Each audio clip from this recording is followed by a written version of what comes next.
Arlene, you have been so full of knowledge on some of these videos in the past, but today may be my favorite topic so far is how to get the most out of your vendors. It is a good Man. topic for sure. I'm so excited to talk about it. All right, well, let's do it. Awesome. So this topic has obviously come from our experiences working with our customers, things that we see that work really well that our customers appreciate, but also just given the nature of things, particularly in this period of time, there are some challenges, labor shortages, things of that nature, and we've heard some complaints recently about other vendors in our industry and some of the challenges our customers have had with them. So this is just a summarization of things that we've seen, that will help ensure the highest level of support from your vendors. So, and I think it goes beyond this industry, but obviously these examples are specific to the automotive industry. So the first thing is setting expectations up front. So, establishing, for example, ordering and invoicing. Do you require purchase orders? If so, making sure that the vendor leaves you with the choice of either missing a critical order and not having to waste any time later trying to get paid. So that's, a very specific example. A couple of two things that we've seen specific to automotive as well that not all of our customers implement, but one would be getting a certified letter stating that only so-and-so people can execute on contracts on your dealership's behalf. That's something that's very important and good to get set up in the beginning. Another one in that similar vein would be getting a certified letter of termination for auto renewals once a contract is signed.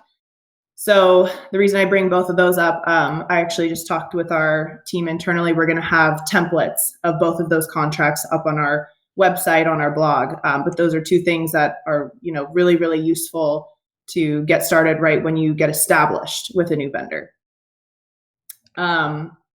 So beyond that, once you have the documents signed, you're set up with a vendor, establishing, what kind of a cadence you would like to meet with moving on or moving forward, and just what are those initial expectations. So just having, hashing it all out, making sure that there's no assumptions and just whatever you are thinking, communicate that to your vendor so that way they can understand and be on the same page.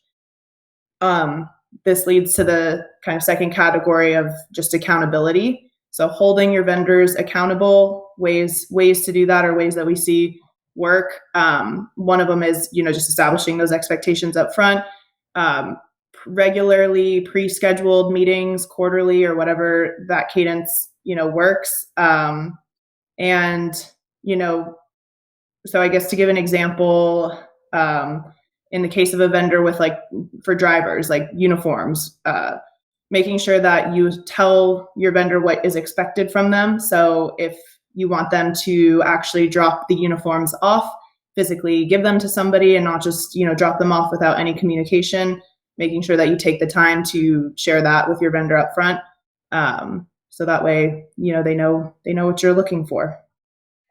Arlene, I really like that, scheduling those meetings on a regular basis. It's kind of like putting them on call, like keeping them in order, and this is going to be totally different, but I know for me, it's like every couple of years, I change the person who cuts my hair because I feel like they start to get lazy and they don't try as hard. You know what I mean? Yeah. And it's like, well, how do you sit there and go, well, you didn't do as good as you did before. So I just changed. But what you're saying is being very proactive with our vendors and saying, hey, we're going to meet all the time and we're going to talk about these things because they're important. And you're demonstrating to them that this is important and it would keep them focused.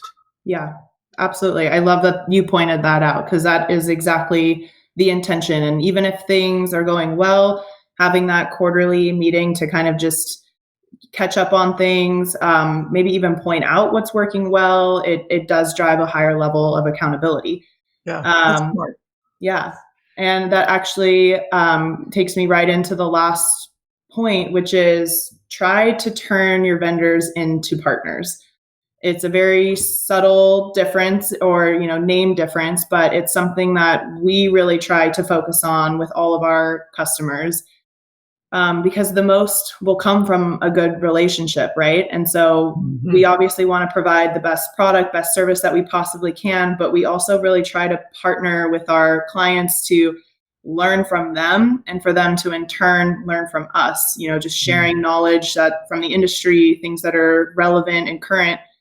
Us listening to them and in turn listening back, it establishes just a respectful relationship. I'd be lying if, the customers that I like working with the most, when I see their name on my phone or their email, I, jump to reply back to them. They probably get a slightly higher level of service from me, just having that kind of a relationship. So it's a little bit, yeah. What I like about that too is that you say when it relates back to the first one, which is setting expectations, right? If in order to partner with them or to create that more partnership, you have to set expectations and have regular meetings and be proactive. And I know this wasn't part of it, but I would throw in there, just from our experience and things that we talk about on our show all the time, is be personable, be human. Go have a drink with them or something, or bring them cookies or whatever. Just breaking down those business barriers seem like such great ways, because at the end of the day, we're all human beings. We're all working to provide for our families, but we're still just humans trying to do a good job at what we do. Yeah, and I'm sitting here wondering if I should have changed my hair cutter a long time ago. So now you've got me be worried about that. But and just wrapping up, I think one more thing to add to what you're talking about, Arlene, is, as a vendor, right, if you can do the things that you just outlined and, set expectations and build that partnership, you're creating a much better experience for your customer. And that experience that you just talked about, you want to work with people that provide that experience. So it's not like, hey, we just got to get them an order here and they got to follow this is all just about experience and making it a better overall, again, experience for that customer.